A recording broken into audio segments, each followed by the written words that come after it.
Erica Desker, and as you already know, I'm on a mission to bring information and support to local families navigating parenting in general, but especially parenting with a child who learns differently or has some challenges. And I'm excited to be joined today by Jill, who is the head of school for Stratford Friends School, to learn all about their program and answer questions that parents may have about it. Jill, thanks for joining me.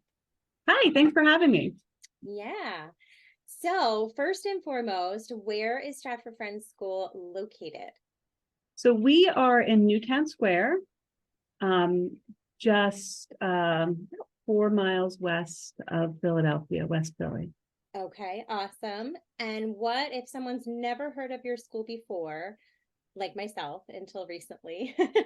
How would you sum up your mission for your learners?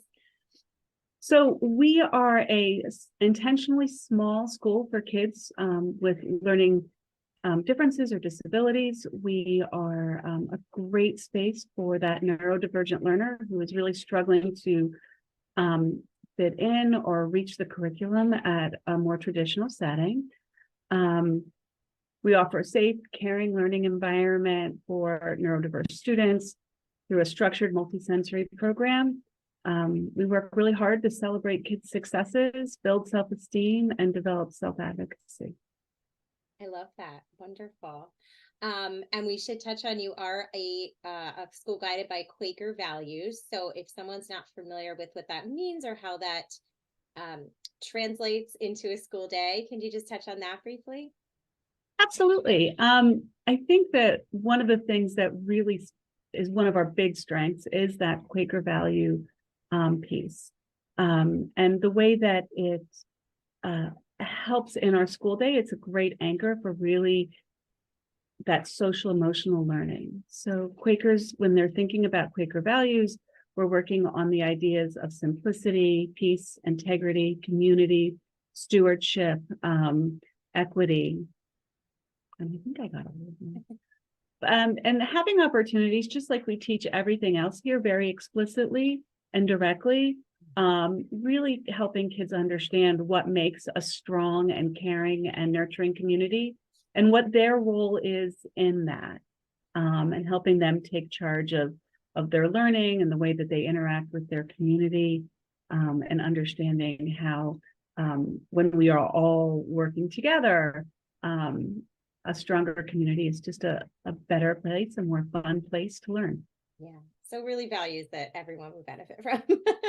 Absolutely. I think that often when we talk with new parents about what Quaker looks and feels like here at school, they say, "Oh, that's like what we believe."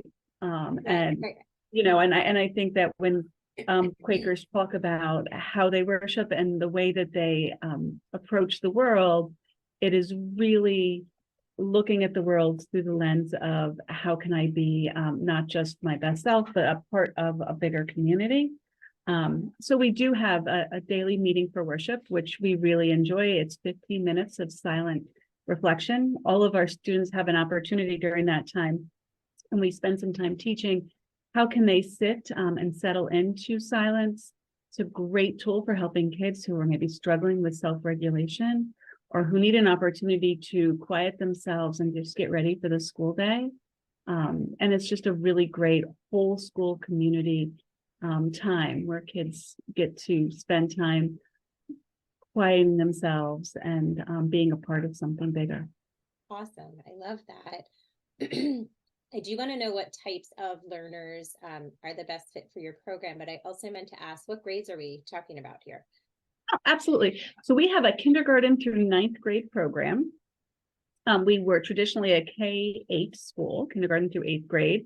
We added a 9th grade program because often we were finding students were coming to us later, and they just needed one more year of Orton Gillingham reading program. They needed one more year of social emotional support so that they're really ready to go out there and take all the things that they learned and navigate a new school community with those lessons.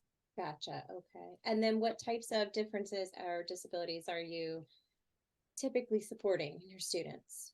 So we have actually a really wide range, and we think that that is one of our biggest strengths. So if we look at the world of dyslexia, dysgraphia, dyscalculia, ADD, ADHD, autism spectrum disorder, students with processing disorders, executive function, delays, all of students who have kind of those neurodivergent needs or that's not kind of in that things that aren't addressed in that typical setting do really, really well here. We have a really small teacher-student ratio. We cap our classes at 6:1 up until 8th grade or 7th grade. And then we may go up to 8:1, but that's not real usual for us. Right. Awesome. You just listed all of my sons. I know you were talking about different students, but he's all those rolled into one, which is just great. And I think what we're finding are so many of our students and so many students out there who are struggling in that typical environment is because it's more of a constellation of what makes them learn differently or what makes them. And a lot of that focus then goes on to why that's hard instead of really seeing the strengths, celebrating the things that are really beautiful and that makes that child unique. But we try really hard to change and shift that focus. So students really learn how to celebrate themselves, understand themselves, and ask for what they need so that they can be successful. Wonderful. I love it. So tell us about the support services. Obviously, a lot of these kiddos need services. So how does that fit into your model?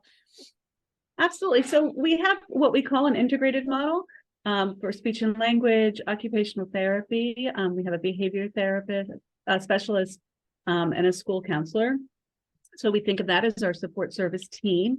We also have an art therapist who is our art teacher. And what we work really hard to do is integrate services as often as we can directly into the classroom setting. So it might mean our OT is coming into the classroom to work on fine motor skills, which it might mean that everybody in that room needs some help with, but working one-on-one with that one kiddo who really needs some extra support in that area to make sure that they're gaining those skills. That doesn't mean that many of our students get pulled out for small group or one-on-one, but what we're always looking for are opportunities to generalize what they're learning in those therapeutic settings out to their regular school day, to their different social experiences, whether it's recess or lunch or just chatting in class, and really helping leverage all of that work and therapy that's happening so that kids are able to access it. And teachers and the other adults around them are using the same language and can support that as it's growing and as kids are becoming more independent with that. Gotcha. Amazing.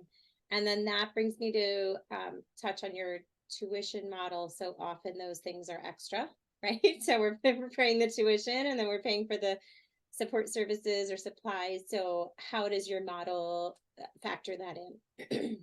So we've worked really hard to have an all-inclusive tuition model.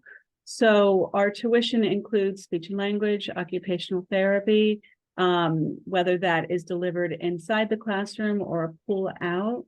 We work really hard to be as transparent as we can of how much of a service that we can provide. And very few cases, some families are working with outside providers that we collaborate with as well.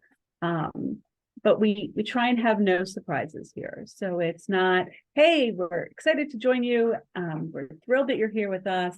And here's your bill for speech and language. And here's your bill for, and that's, we understand the sacrifices that families make to come here. And we want to be really respectful of that. Wonderful. Excellent. And then for a parent who's like, all right, I get it. I love the academic side of it. Love the support services, but my kid is really sporty or really artsy or whatever. How does that work here? Sure. So one of the exciting things about our school is that all of the things that maybe peers or siblings might be getting in a more typical school setting, kiddos are getting here as well. So art and music classes, we have performances twice a year. We have a band. Kids can take instrumental lessons. We play soccer and basketball starting in 5th grade. We have recess, and ADD, ADHD is a big part of who we are and what we do. And so we have multiple recesses throughout the day. So kids get up and they use that movement to be able to really maximize on that learning time. We have clubs, which is one of the few things that isn't baked into our tuition models. We have some after-school clubs that kids can join. And lots of opportunities to celebrate what's important to kids. Awesome. Wonderful. So they're not going to be missing out in those areas. Those were my main questions, but let me give you a chance. Is there anything you would want parents to know that are searching for that right fit school that you haven't gotten to say yet? Well, I think what we're excited here is that because we are intentionally small, and I spent a lot of my career in larger public schools, is the opportunity to know all students, the flexibility to trial something new, and if it's not working, trial something different, so that we don't feel tied into this is what we have to do. We can trial different things. We can work really hard. From our foundation, we're a multi-sensory structured program that really the emphasis on if we want students to know and learn something, we have to know how they learn best. We have to present it in that way, and we have to teach it directly. And we have to keep teaching it until they understand it and are able to do it independently. So there's none of that, well, I taught it, so they should be able to. Or, well, they should be doing that by now. Why didn't they learn that last year? We're really thoughtful about where our students right now, and we're really having our instruction right there. Kids learn best when instruction is at their level, not the level that somebody in an office in Harrisburg decided that it should be.